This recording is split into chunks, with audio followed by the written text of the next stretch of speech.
Saudi আরবে অগ্নি দুর্ঘটনায় নিহত ৯ বাংলাদেশের মরদেহ দেশে এসে পৌঁছেছে।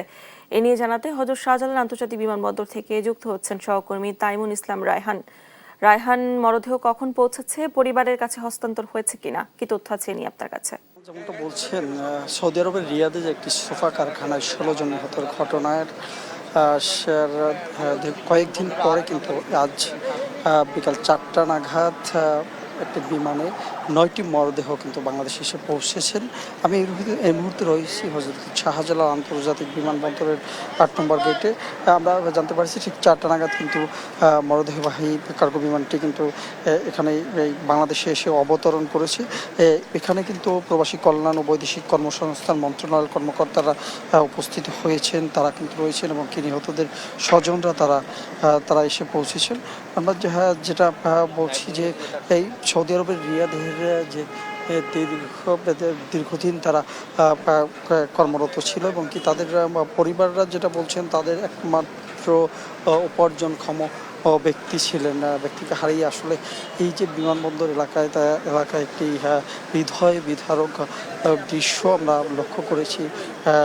তাদের যে স্বজনরা তারা এসেছেন, তারা কিন্তু আমাদের কাছে বারবার বলছিলেন যে এই মৃত্যুতে আসলে তাদের পরিবারের একমাত্র উপার্জনক্ষম ব্যক্তিকে হারিয়ে আসলে বলা চলে এক প্রকার শোকের ছায়া নেমে এসেছে।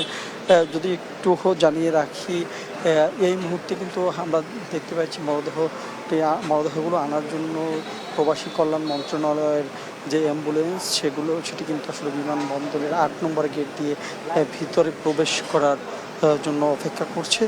কিছুক্ষণের ভিতরেই হয়তোবা ভিতরে প্রবেশ করে তারা মরদেহগুলো বহন করে নিয়ে আসবে এই ফ্রিজিং এই ভ্যানে গাড়িতে করে। তো মূলত রিয়াদের একটি সোফা কারখানায় তারা কাজ করতে এলে সেখানে সংগঠিত ও অগ্নিকাণ্ডে ১৬ জন নিহত হয়েছেন। এর ভিতরে বাংলাদেশে ৯ জনের মরদেহ আজ কিন্তু এসে পৌঁছেছে।